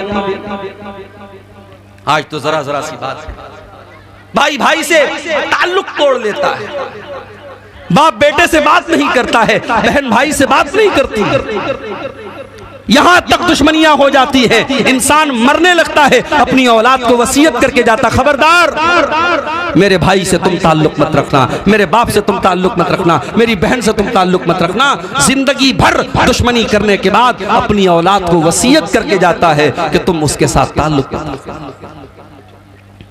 मेरे प्यारे साथियों, क्या आपने अल्लाह के नबी की वो हदीस नहीं सुनी? आपने फरमाया ला यहिल्लु लिमुस्लिमिन अन यहजुरा अखाहु फौqa सलास, किसी मुसलमान के लिए जायज नहीं है अपने मुसलमान भाई से 3 दिन से ज्यादा ताल्लुक तोड़ ले, 3 दिन से ज्यादा नाराज रहे, 3 दिन से ज्यादा बोलचाल बंद कर दे, किसी मुसलमान के लिए जायज नहीं है। इसीलिए हमारी शरीयत कहती है जब भी अपने मुसलमान भाई से मिला करो तो सलाम किया करो। मेरे भाइयों, ये सलाम कोई मामूली चीज तो नहीं है, दुश्मन भी आपको मिलेगा, आप कहेंगे अस्सलामु अलैकुम, आपने सलामती की दुआ कर दी। अगर आपने कह दिया व रहमतुल्लाहि व बरकातुहु, आपने रहमत की दुआएं कर दी, आपने बरकत की दुआ कर दी। आपका दुश्मन है, आपसे ताल्लुक नहीं है, आपसे दुश्मनी है, लेकिन आपने जब सलाम कर दिया सारे दिल का गुबार निकल गया, आपने सामने वाले के लिए सलामती की दुआ कर दी, रहमत की दुआ कर दी, बरकत की दुआ कर दी। इसीलिए अल्लाह के नबी फरमाते हैं सलाम को बढ़ाया करो, सलाम को फैलाया करो। जब तुम सलाम को फैलाओगे तो आपस में मोहब्बत पैदा हो जाएगी और दिल से नफरत मिट जाएगी, दूरी मिट जाएगी। इसीलिए जब किसी से ताल्लुक तोड़ते हैं तो सबसे पहले सलाम कलाम लोग बंद कर देते हैं, कहते हैं यार उससे सलाम नहीं करेंगे, मुझसे ताल्लुक नहीं रखेंगे। शरीयत ने इसीलिए पहले सलाम करने का हुक्म दिया, जब भी आपका मुसलमान भाई मिले आप सलाम करें। और एक बात और नोट कर लो, सलाम का कोई अल्टरनेट नहीं है। मेरी छोटी छोटी बच्चियां सुबह स्कूल जाती है ना, तो कभी कभी वो देखा देखी कहती है पापा टाटा बाय बाय, तो मैं कहता हूं नहीं, अल्लाह हाफिज कहो, सलाम करो।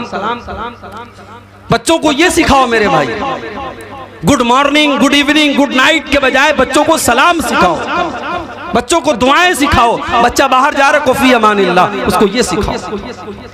सलाम का अपना एक फायदा है मेरे भाइयों, सलाम का कोई अल्टरनेटिव नहीं। सहाबे किराम के दरमियान भी इख्तिलाफात हुए, लेकिन सहाबे किराम ने दिल साफ रखा, और जब ये समझ में आ गया हाँ मेरी गलती थी, साहबा ने फौरन अपनी गलती को एक्सेप्ट कर लिया। हजरत आयशा रजी अल्लाह ताला अन्हा के एक भांजे थे, उनकी बहन के बेटे थे जिनका नाम अब्दुल्ला बिन जुबैर था। अब्दुल्ला बिन जुबैर की खाला थी हजरत आयशा। एक मैटर पे खाला और भांजे में इख्तिलाफ हो गया। अब्दुल्ला बिन जुबैर ने कहा कि मैं अपनी खाला को फला काम करने से रोकूंगा। हजरत आयशा के अंदर ये आदत थी, वो पैसे को रोका नहीं करती थी, बहुत ज्यादा अल्लाह की राह में सदका खैरात किया करती थी। हजरत आयशा ने किसी को कोई जमीन दान की थी, कोई चंदा दिया था, कोई दान किया था। हजरत अब्दुल्ला बिन जुबैर ने कहा कि मैं जरूर अपनी खाला को रोकूंगा, मैं उनको ये दान करने नहीं दूंगा, मैं उनको ये चीज देने नहीं दूंगा। खाला को पता चला कि मेरे भांजे ने मेरे बारे में ऐसा बोला है कि अल्लाह की कसम मैं खाला को रोकूंगा। हजरत आयशा को गुस्सा आया। बुखारी के अल्फाज हैं, अम्मा आयशा ने बड़े गुस्से में फरमाया कि आज के बाद मैं अब्दुल्ला बिन जुबैर से बात नहीं करूंगी, अपने भांजे से बात नहीं करूंगी। ओ लोगों, इंसान तो दोनों हैं, अम्मा आयशा भी इंसान है, भांजा भी इंसान है, दोनों सहाबी है, और दोनों को गुस्सा आ गया। अब्दुल्ला बिन जुबैर की बात सुनकर के अम्मा आयशा ने कहा मैं आज के बाद कभी उनसे बात नहीं करूंगा। हम होते तो क्या करते? हमारी खाला अगर बोल दे हम अपने भांजे से बात नहीं करेंगे, हम कहेंगे हम आपसे कम थोड़ी हैं, आप हमसे बात न करें हमारा आपके बगैर काम थोड़ी रुका है। हमारा तो मिजाज ऐसा है मेरे भाई, हमसे कोई दुश्मनी कर ले, हमसे कोई बातचीत बंद कर ले, हमें कोई फर्क नहीं पड़ता। हम कहते तू शेर है तो हम सवा शेर हैं, हम तेरे ईंट का जवाब पत्थर से देंगे। लेकिन साहबे किराम ऐसे नहीं थे मेरे भाई। अम्मा आयशा नाराज हो गई, खाला नाराज हो गई। और आप जानते हैं कि खाला का मकाम बड़ा ऊंचा है। जिनकी खालाएं जिंदा हैं, मेरी माँ का इंतकाल हो चुका है लेकिन मेरी तीन खालाएं मौजूद हैं। आज भी जब अपनी खालाओं से मिलता हूँ, अल्लाह की कसम मुझको अपनी माँ याद आ जाती है, मुझे अपने नबी की हदीस याद आती है, अल खालतु बिमंज़िलतिल उम्मी, खाला माँ के बराबर हुआ करती है। अगर आपकी खाला है, अगर आपकी मौसी है, अपनी खाला की इज्जत करो, उसको माँ के जैसा सम्मान दिया करो। खाला नाराज, अब्दुल्ला बिन जुबैर परेशान, खाला को कैसे मनाऊं, खाला तो बात करने को तैयार नहीं। अब्दुल्ला बिन जुबैर जानते थे कि हजरत आयशा अल्लाह के प्यारे नबी से बहुत मोहब्बत किया करती थी, और नबी के इंतकाल के बाद जो नबी के रिश्तेदार थे, नबी के चाहने वाले थे, अम्मा आयशा उनसे भी बहुत ज्यादा मोहब्बत किया करती थी। अब्दुल्ला बिन जुबैर के दिमाग में एक आइडिया आया, उन्होंने दो सहाबी को पकड़ा। ये कौन से दो सहाबी थे? ये अल्लाह के रसूल के नानिहाल के खानदान से इनका ताल्लुक था। ये बनु ज़ोहरा से ताल्लुक रखते थे, ये अल्लाह के नबी के नानिहाल वाले कबीले से ताल्लुक रखते थे। और हजरत अब्दुल्ला बिन जुबैर जानते थे कि अम्मा आयशा अपने नबी के नानिहाल वालों से भी बहुत ज्यादा मोहब्बत करती है। दो लोगों को पकड़ा, कहा कि भाइयों देखो ऐसा ऐसा मैटर है मेरे साथ, मेरी खाला मुझसे बहुत नाराज है और मुझे अपनी खाला को मनाना है। बस आपको एक काम ये करना है, मेरे साथ चलना है, और मैं जब अपनी खाला को मनाने लगूं तो आपको थोड़ा सा मेरा सपोर्ट करना। अब यहां एक मसला और समझ लो, जब दो लोगों के बीच में झगड़ा हो गया तो झगड़े को सुलझाने के लिए शरीयत ने बहुत उभारा है।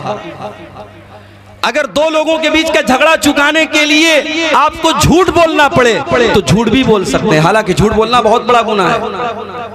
शरीयत की नजर में झूठ बोलना बहुत बड़ा गुनाह है, मगर दो लोगों के बीच में झगड़ा हो जाए तो अल्लाह के नबी क्या फरमाते हैं? लैसल कज़्ज़ाबुल्लज़ी युस्लिहु बैनन्नास, दो लोगों के बीच में सुलह कराने वाला अगर झूठ भी बोल दे तो कोई हर्ज की बात नहीं है। इतना शरीयत ने इस पर उभारा है। और अगर दो लोगों के बीच में झगड़ा फैलाने के लिए, दो लोगों के बीच में इख्तिलाफ पैदा करने के लिए अगर कोई सच भी बोलता है तो शरीयत कहती है ऐसा सच बोलना भी हराम है, और शरीयत इसको चुगली कहती है, और चुगलखोर जन्नत में नहीं जाएगा। अल्लाह के नबी फरमाते ला यदखुलुल जन्नत अन्नमाम, चुगलखोर जन्नत में नहीं जाएगा। तो कभी अगर आपको ऐसा मौका मिले कि आग लग गई है और आग बुझाने का आपको मौका मिला है तो मेरे भाई आग बुझाने की कोशिश करो, आग में तेल डालने का और आग में घी डालने का काम करिए। अब इन दोनों सहाबी को जब ये ऑफर मिला कि हजरत अब्दुल्ला बिन जुबैर ने कहा मेरी खाला मुझसे नाराज हैं और मैं मनाना चाहता हूं, ये दोनों फौरन तैयार हो गए, चलो कोई बात नहीं हम चलेंगे आपके साथ। अब ये तीनों लोग अम्मा आयशा के दरवाजे पर पहुंचे, और जो तरीका इस्लाम ने सिखाया है जब किसी के दरवाजे पर जाओ तो अस्सलामु अलैकुम कहा करो। आज के जमाने में मोबाइल का दौर है, आप किसी को कॉल करें तो हेलो कह करके बात ना शुरू करें, अस्सलामु अलैकुम कह करके बात शुरू करें, यही सही है। भाई हेलो का मतलब क्या होता है? हेलो का मतलब सुनो, तो सुनो कहने से बेहतर हम अस्सलामु अलैकुम के उसके बाद बात शुरू करें। तो हजरत आयशा के घर पे ये तीनों पहुंचे, इन्होंने कहा अस्सलामु अलैकुम, अंदर से जवाब आया वालेकुम अस्सलाम व रहमतुल्लाहि व बरकातुहू। इन तीनों ने कहा कि अम्मा आयशा क्या हम अंदर आ सकते, अनदखुल, क्या हम अंदर आ जाए? अम्मा आयशा ने कहा ठीक है अंदर आ जाओ। तीनों अंदर दाखिल हुए। अम्मा आयशा को पता नहीं है कि अब्दुल्ला बिन जुबैर भी आया है, मेरा भांजा भी आया है। इन तीनों ने कहा अय अम्मा आयशा क्या हम सब आ जाएं? कहा कि हाँ सब आ जाओ। अंदर गए तो पर्दा लगा हुआ है, हालांकि अम्मा आयशा सारे मुसलमानों की माँ का दर्जा रखती हैं, मगर कुरान ने अल्लाह के नबी की बीवियों को भी सहाबा से पर्दा करने का हुक्म दिया है। मेरे प्यारे साथियों, जरा अपने घरों का जायजा ले लो। गांव का कोई नौजवान आता है और आपकी बीवी को भाभी कहता है, आपकी बेटी को बहन कहता है, और आपको लगता है ये तो मेरे गाँव का रहने वाला है, ये तो मेरे गाँव का लड़का है, मेरी बीवी तो इसकी भाभी लगती है, मेरी माँ तो इसकी भाभी लगती है, और ये कह करके उस नौजवान लड़के को आप अपने घर में कोई पर्दा नहीं करते हैं, कोई उसको घर में आने जाने की इजाजत देते हैं, और यहीं से बुराई जन्म लेती है, यहीं से बुराई जन्म लेती है। हमारे यहाँ क्या है साहब, भाभी माँ के समान। भाभी को मायके जाना है, देवर छोड़ने जा रहा है, भाभी बाइक पर बैठी है, देवर को चिपक करके बैठी, हराम है ये, गलत है, नाजायज है ये। भाभी आपकी माँ नहीं है, होगी किसी कॉन्सेप्ट में, इस्लाम में नहीं है भाभी माँ। भाभी को माँ कह देने से वो माँ नहीं हो जाती। इस्लाम बहुत सख्त है इस मामले में। इस्लाम तो यहां तक कहता है, अगर किसी औरत ने किसी बच्चे को पाला है, पोसा है, वो भी उसकी माँ नहीं, जब तक कि दूध नहीं पिलाती। दुनिया में माँ जो होती है वो या तो वो माँ होती है जिसने जन्म दिया है, या वो माँ होती है जिसने दूध पिलाया। आपके माँ कह देने से कोई माँ थोड़ी हो जाए। हमारे यहाँ देवर भाभी के बीच में बड़ा हंसी मजाक चलता है। भाभी को कोई फर्क नहीं पड़ता उसका दुपट्टा सर पे है कि नहीं है, सीने पर है कि नहीं है, कैसा कपड़ा पहनी है, देवर के साथ हंसी मजाक कर रही है। यही से बुराई जन्म लेती है। मेरे अपने घर के बाहर पर्दा करना आसान है, घर के अंदर का पर्दा बड़ा मुश्किल है। इस्लाम ये कहता है देवर के लिए भाभी, भाभी के लिए देवर मौत है, जीजा के लिए साली, साली के लिए जीजा मौत है। वो रिश्तेदार, जिन रिश्तेदारों से शरीयत आपकी बेटी को कहती है पर्दा करना चाहिए, जब आपकी बेटियां जवान हो जाएं, जब आपकी लड़कियां जवान हो जाएं, अपनी बेटियों को सिखाओ, बेटी जिस तरीके से तुझे गांव के और लोगों से पर्दा करना है, तेरी खाला के लड़के से भी तुझको पर्दा करना है, तेरे मामू के लड़के से भी तुझको पर्दा करना है, तेरे चाचा के लड़के से भी तुझको पर्दा करना है। ये कजिन ब्रदर जिनको कहा जाता है, ये चाचा के लड़के, ये ताया के लड़के, ये मामा के लड़के, ये सब आपकी जवान बेटी के लिए गैर महरम है। उनसे निकाह हो सकता है, उनसे शादी हो सकती है, इसलिए उनसे पर्दा करना चाहिए। इसी कटिहार में या सीमांचल के किसी जलसे में मैंने तकरीर की थी और मैंने बोल दिया इसको कि इस्लाम में बहन सिर्फ एक होती है, सगी बहन। बड़ा बवाल हुआ था साहब, उस वीडियो को आरएसएस वालों ने चला दिया फेसबुक के ऊपर। का देखो ये है इस्लाम की हकीकत। इस्लाम में ये इंसानियत नाम की कोई चीज नहीं, इस्लाम के अंदर बहन सिर्फ सगी बहन है। भाई तोड़ मरोड़ के बीच में से आप कोई बात निकाल के कुछ भी बयान कर सकते हैं। एक जगह तकरीर में कर रहा था, हराम कमाई की बात आई, मैंने कहा कि आज हराम कमाई का एक तरीका ये भी है कि बाहर से सऊदी अरब वगैरह से पैसा लोग लाते हैं और एक ट्यूबवेल को 5 बार उसका फोटो खींच करके उसको जो है बेईमानी करते हैं, उसका पैसा हड़प कर जाते हैं। अब हमारे यूट्यूबर लोग माशाअल्लाह, इनको तो पैसा कमाना है, इनको तो व्यू चाहिए, इनको तो भड़काऊ हेडिंग और भड़काऊ बातें चाहिए। उतनी क्लिप को निकाल करके वायरल कर दिया। अब बहुत सारे उलमा के हमारे पास फोन आने लगे, आपने ऐसी बात क्यों की? हालांकि मेरे कहने का ये मतलब थोड़ी था कि जितने लोग बाहर से पैसा ला रहे हैं और मदरसे बनवा रहे हैं, मस्जिदें बनवा रहे हैं, सब गलत काम। अल्लाह की कसम मैंने ऐसा नहीं कहा। एक बड़ी तादाद हमारे उलमा की है जो ये खिदमत अंजाम दे रहे हैं, मशारी का काम कर रहे हैं। मस्जिदें आज गांव-गांव उनके जरिए बनी हैं, मदरसे बने हैं, ट्यूबवेल बने हैं, कितने कॉलेज और इदारे बने हैं, उनके काम काबिले तारीफ हैं। मगर हाँ, उसी सफ में कुछ ऐसे लोग भी हैं जो बेईमानी कर रहे हैं, चोरी कर रहे हैं। हमने उनको कहा था, लेकिन आज इस तरीके से बीच में से क्लिप काट करके, सियाक को सबाक से बात काट करके कुछ भी बनाई जा सकती है। हमने ये कहा था कि इस्लाम में सगी बहन सिर्फ एक बहन होती है, वो सगी बहन होती है।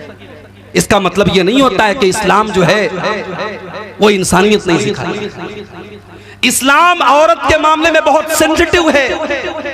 इस्लाम ये कहता है कि औरत के ऊपर गलत नजर डालने के पहले सोच लो कि तुम्हारी बहन और बेटी पर भी कोई गलत नजर डालेगा। इस्लाम ये कहता है जब तुम ये चाहते हो तुम्हारी बहन को कोई और न देखे, तो तुम भी किसी और की बहन को मत देखो। फेसबुक पर लोग बहन बना लेते हैं। फेसबुक पर हमारे मुसलमान लड़कियां और लड़के फेसबुक चलाते हैं। मुसलमान लड़की फेसबुक चला रही है, मैसेज आया, अस्सलाम वालेकुम बहन कैसी हैं आप? वालेकुम सलाम। अभी बहन भाई से बात शुरू हुई, वो आई लव यू पर जाके कब खत्म होगी नहीं मालूम। इसीलिए मैं कहता हूं कि सोशल मीडिया आज बेहयाई और ज़नाकारी का बहुत बड़ा अड्डा बनता चला जा रहा है। और मैं अक्सर हदीसों में, तकरीरों में वो हदीस भी पेश करता हूं। अल्लाह के नबी ने फरमाया, जब एक मर्द और एक औरत जब अकेले में मिलते हैं तो तीसरा वहां शैतान होता है। अगर फेसबुक पर भी एक लड़का लड़की अकेले में बात कर रहे हैं, व्हाट्सएप पर लड़का लड़की अकेले में बात कर रहे हैं, तो तीसरा शैतान मौजूद है। चाहे वो लड़का बहुत मुत्तकी और परहेजगार हो, वो लड़की बहुत बड़ी आलिमा हो, मदरसे में पढ़ने वाली नेक लड़की हो, तब भी अगर एक लड़का और लड़की फेसबुक पर, व्हाट्सएप पर, इंस्टाग्राम पर, टेलीग्राम पर, किसी भी प्लेटफॉर्म पर अगर बात कर रहे हैं तो तीसरा शैतान वहां पर भी मौजूद है मेरे। इसलिए पर्दा बहुत जरूरी चीज है। बेटियां जवान हो जाए, समझाओ उनको कि सबसे बात नहीं करना है, सबके सामने बेपर्दा नहीं आना है। तुम्हारी खाला का लड़का, तुम्हारे चाचा का लड़का, तुम्हारे मामू का लड़का, ये गैर महरम है तुम्हारे लिए। हमारे लड़कों के दोस्त आते हैं घर में, हमारी बहन चाय लेकर के आती है, भाई के दोस्तों के सामने चाय ला के रखती। क्यों भाई? कहते अरे यार मेरी बहन है तो मेरे दोस्तों की, तेरे कहने से तेरे दोस्तों की बहन हो जाएगी। आपको मालूम नहीं है जिन दोस्तों को आप अपने घर में लाते हैं और आपकी जवान बहन उनको चाय पिलाती है, वो दोस्त आपस में जब जाते हैं तो कहते हैं यार फलाने की बहन तो माशाअल्लाह बड़ी खूबसूरत है, उस पर कमेंट बाजी होती है, आपको अंदाजा नहीं। आपकी बहन है, दूसरों की वो बहन नहीं है। इसलिए बहन वाला मामला मत रखिए। आपके दोस्त आए तो घर में कोई ऐसा कमरा बनवाइए, घर में कोई ऐसी जगह बनवाइए जहां औरतों की एंट्री ना हो और महरम और गैर महरम का फर्क आपके घर में। ये तीनों साहबी जब पहुंचे, अम्मा आयशा ने कमरे में पर्दा लगाया हुआ था। कमरे के उस पार अम्मा आयशा बैठी हुई हैं, इस पार ये तीनों लोग बैठे हुए हैं। जैसे ये तीनों लोग पहुंचे, अब्दुल्ला बिन जुबैर पर्दे के उस पार जाते हैं और अपनी खाला के गले लग करके रोने लगते हैं और कहते हैं खाला जान मुझको माफ कर दीजिए, मुझे वो बात नहीं बोलनी चाहिए थी जो मैंने बोली है। गौर करो मेरे भाइयों, आज के दौर में कौन अपनी गलती को मानता है, लेकिन अब्दुल्ला बिन जुबैर ने अपनी गलती को माना। कहा खाला जान मुझसे गलती हो गई, मुझको माफ कर दीजिए। अपनी खाला के गले लग करके रोने लगे। खाला कहती है नहीं नहीं, मैंने बहुत बड़ी कसम खाई थी, मैं अपनी कसम को नहीं तोड़ूंगी, मैं तुझसे बात नहीं करूंगी। अम्मा आयशा जब ये बोलने लगी, इधर से ये दोनों साहबा कहने लगे अरे अम्मा आयशा आप तो नबी की बीवी हैं, आप तो नबी की बड़ी चहेती बीवी हैं, क्या आपने नबी का ये फरमान नहीं सुना, क्या आपने नबी की ये हदीस नहीं सुनी, ला यहिल्लु लिमुस्लिमिन अन यहजुरा अखाहु फौqa सलास, किसी मुसलमान के लिए जायज नहीं कि अपने मुसलमान भाई से 3 दिन से ज्यादा ताल्लुक तोड़ के रखे। अम्मा आयशा आपका भांजा है, आपकी बहन का बेटा है, चलो मान लिया उसने गलती कर दी, अब माफी मांग रहा है, आप माफ कर दीजिए, अपने भांजे को माफ कर दीजिए, उससे बोलचाल शुरू कर दीजिए। वो दोनों उधर से उभार रहे हैं, इधर से अब्दुल्ला बिन जुबैर गले लग के रो रहे हैं। आखिर अम्मा आयशा ने माफ कर दिया और अपनी कसम को तोड़ने की वजह से 40 गुलाम आजाद किए उन्होंने कफारे के तौर पे। और जब भी इस वाक़े को याद करती थी अम्मा आयशा इतना रोती थी, इतना रोती थी, उनका दुपट्टा उनके आंसू से भीग जाता। ये सहाबा थे मेरे, सहाबा से सीखो। दिल में बुग़्ज़ मत रखो मेरे भाई, दिल में बुग़्ज़ रख के जाओगे अल्लाह के पछताना पड़ेगा। किसी का हक मारा है तो हक दे दो, हुकूकुल इबाद का मामला बहुत खतरनाक। और जब हुकूकुल इबाद की बात आई है तो ये भी कान खोल करके सुन लो, अपनी जुबान का भी बड़ा नपा तुला इस्तेमाल करो, जुबान का इस्तेमाल भी बड़ा नपा तुला करो। किसी को जुबान से कुछ कहने के पहले सोच लिया करो। आपके सीमांचल के कई जलसों में, तकरीरों में मैं नहीं आ पाया, कुछ मजबूरियां थी मेरे साथ, कुछ मसाइल थे मेरे साथ, हो सकते हैं किसी के साथ। यकीन करें मेरे भाइयों, लोगों ने फोन करके इतना बुरा भला का, इतनी गालियां दी कि आप नहीं सोच सकते। कभी कभी तो दिल इतना टूट जाता है, दिल चाहता है कभी इस इलाके में कदम न रखा जाए। लेकिन हम ये भी जानते हैं अगर 10 लोगों ने बुरा भला कहा है तो 100 लोग ऐसे भी जो अपनी आंखों पर, अपनी पलकों पर बिठाने वाले और दुआएं देने वाले और याद करने वाले हैं। मेरे भाइयों, आप जुबान से क्या किसको बोल रहे हैं इसका भी हिसाब होगा अल्लाह के यहाँ। अल्लाह के प्यारे नबी हजरत मुआज इब्ने जबल से कहते हैं कि ऐ मुआज इब्ने जबल, अमलिक अलैका लिसानक, ऐ मुआज इब्ने जबल, अपनी जुबान को तू कंट्रोल कर ले। सारे दीन का खुलासा, सारी शरीयत का खुलासा, सारे इस्लाम का खुलासा ये है, तो अपनी जुबान को कंट्रोल कर ले। हजरत मुआज इब्ने जबल ने कहा, ऐ अल्लाह के नबी, व इन्ना लमुआखज़ून बिमा नतकल्लमु बिही, ऐ अल्लाह के नबी, क्या जुबान से हम जो बोलते हैं क्या उसके ऊपर भी अल्लाह ताला हमारी पकड़ करेगा? क्या उस पर भी अल्लाह ताला हमको सजा देगा? आपने फरमाया, ऐ मुआज, मैं तो तुमको बहुत समझदार आदमी समझा करता था, तुम ये कैसी बात कर रहे हो? वहल युकब्बुन नासु अला मनाखिरिहिम इल्ला हसाइदा अलसिनतिहिम, ऐ मुआज, कल क़यामत के दिन लोग नाक के बल घसट करके जहन्नम में जाएंगे, उनको घसीट करके नाक के बल जहन्नम में डाला जाएगा, इसी जुबान के करतूतों की वजह से, इसी जुबान से किए जाने वाले अमाल की वजह से। जुबान की हिफाजत करो मेरे भाई, जुबान से किसी को तकलीफ मत पहुंचाओ, जुबान से किसी की चुगली मत करो, किसी की कीमत मत करो, किसी की जासूसी मत करो, किसी के बारे में कमेंट मत करो, अपनी फिक्र करो, अपने बच्चों की फिक्र करो, अपने अमाल की फिक्र करो। अब आइए उस आयत को थोड़ा हम तफसील से देखते हैं, जो आयत मैंने खुतबे मसनूना की बात पढ़ी थी, सूरह निसा की आयत नंबर 36। वाबुदुल्लाह, अल्लाह की इबादत करो, वला तुशरिकू बिही शैया, और अल्लाह के साथ किसी को शरीक न करो। दुनिया का सबसे बड़ा गुनाह शिर्क अल्लाह क्या माफ नहीं हो सकता। हमें लगता है कहीं रेप हो रहा है, कहीं चोरी हो रही है, कहीं कत्ल हो रहा है, कहीं हत्या हो रही है, हमें लगता है बहुत गुनाह हो रहा है और शिर्क हो रहा है, कोई बात नहीं। अभी उत्तर प्रदेश की सरजमीन पर लखनऊ के करीब मेरा प्रोग्राम था। प्रोग्राम के लिए जब मैं जाने लगा, 4 व्हीलर चलाने वाले भाई से कहा कि भाई किस रास्ते से जाओगे? उसने कहा मैं देवा के रास्ते से नहीं जाऊंगा। मैंने कहा क्यों? कहा कि देवा में उर्स हो रहा है, मेला हो रहा है, सारा रास्ता जाम लगा हुआ है।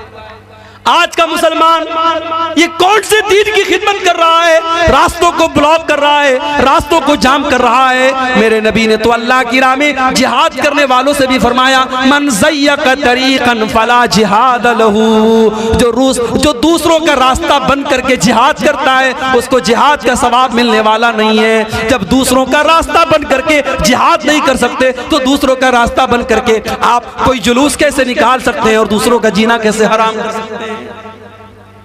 पूरा रास्ता ब्लॉक था और मुझे बताया लोगों ने, लखनऊ के करीब देवा, आप भी जाके देख सकते हैं कभी मौका मिले।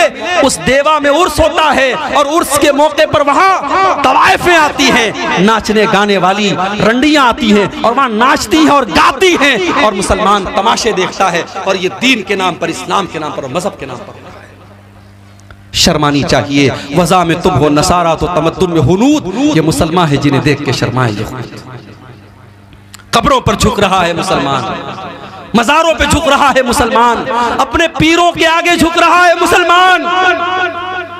करे गैर गरबुत की पूजा तो काफिर, कवाकिब में माने करिश्मा तो काफिर, झुके आग पर बहर सजदा तो काफिर, जो ठहराए बेटा खुदा का तो काफिर, मगर मोमिनों पर कुशादा है राहें, परस्तिश करे शौक से जिसकी चाहे, नबी को जो चाहे खुदा कर दिखाए, इमामों का रुतबा नबी से बढ़ाए, मज़ारों पे जा जा के नजरें चढ़ाए, शहीदों से जा जा के मांगे दुआएं, न तौहीद में कुछ फर्क इससे आवे, न इस्लाम बिगड़े न ईमान जावे।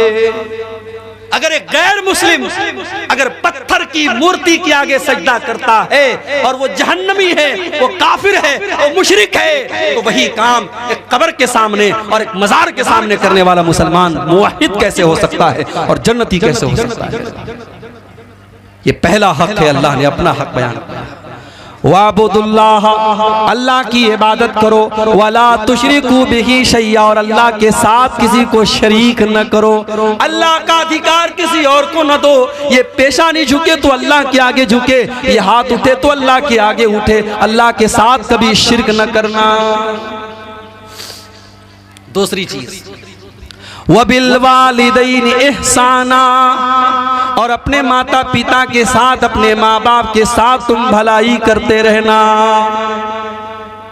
कितने वालिदैन बूढ़े हो चुके हैं, औलाद जवान है, पैसा कमा रही है, माँ बूढ़ी है, बाप बूढ़ा है, बाप को दवाओं की जरूरत है, माँ को छोटी छोटी चीजों की जरूरत है, माँ बेचारी तड़प रही है, बाप बेचारा परेशान है, जवान बेटे को अपने माँ बाप की कोई फिक्र नहीं है। मेरे प्यारे साथियों, माँ बाप वो हस्तियां हैं जिन्होंने हमको जन्म दिया है, अल्लाह ने हमारी पैदाइश का जरिया उनको बनाया है, इसलिए जिंदगी की आखिरी सांस तक अपने माँ बाप की कदर करो, उनको तकलीफ नहीं पहुंचा सकते। अगर आपके बाप ने आपके साथ गलत भी किया तब भी नहीं कर सकते, बाप भी गलत करता है, जरूरी नहीं हमेशा बाप सही हो। मैंने बेटों की आंखों में भी आंसू देखे हैं, याद रखिए।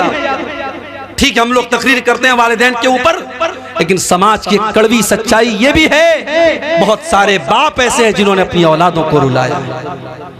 औलाद के साथ नाइंसाफी करने वाली माएं, औलाद के साथ नाइंसाफी करने वाले बाप कान खोल करके सुन लें, अल्लाह क्या उनको भी हिसाब देना पड़ेगा। हमने ऐसे बच्चों को भी देखा है जिनको उनके माँ बाप ने आंसू उनकी आंखों में लाए। अल्लाह के नबी के सामने एक साहबी आते हैं, उनका नाम बशीर है, उनके बेटे का नाम नोमान है। साहबी कहते हैं, अल्लाह के नबी, मैं अपने बेटे नोमान को अपनी एक जमीन देना चाहता हूँ, एक खजूरों का बाग देना चाहता हूँ। अल्लाह के नबी ने फरमाया, ऐ बशीर, क्या आपके और भी बेटे हैं? कहा कि हाँ अल्लाह के नबी, और भी बेटे हैं। आपने पूछा, क्या आपने सारे बेटों को खजूरों का बाग दिया है? नहीं नहीं है अल्लाह के नबी, सबको तो नहीं दिया है, मैं इसी बेटे को देना चाहता हूँ। आपने फरमाया, ऐ बशीर, ये जुल्म है, ये अत्याचार है, ये नाइंसाफी है, और अगर तुम ये चाहते हो मैं इस नाइंसाफी पर मैं गवाही दे दूं, वल्लाहि ला अशहदु अला जौरिन, ऐ बशीर, मैं इस जुल्म के ऊपर गवाही नहीं दे सकता। औलाद के साथ नाइंसाफी भी जुल्म है। मेरे 5 बेटे हैं, एक बेटे को खूब नवाज रहे हो और 4 बेटों को छोड़ के बैठे हो, ये जुल्म नहीं? बहू है, 4 बहू हैं, एक बहू के 100 गुना माफ, और एक बहू से एक एक चीज पर हिसाब लेना, मेरी माओ ये जुल्म नहीं है, ये जुल्म है और आपको हिसाब देना पड़ेगा।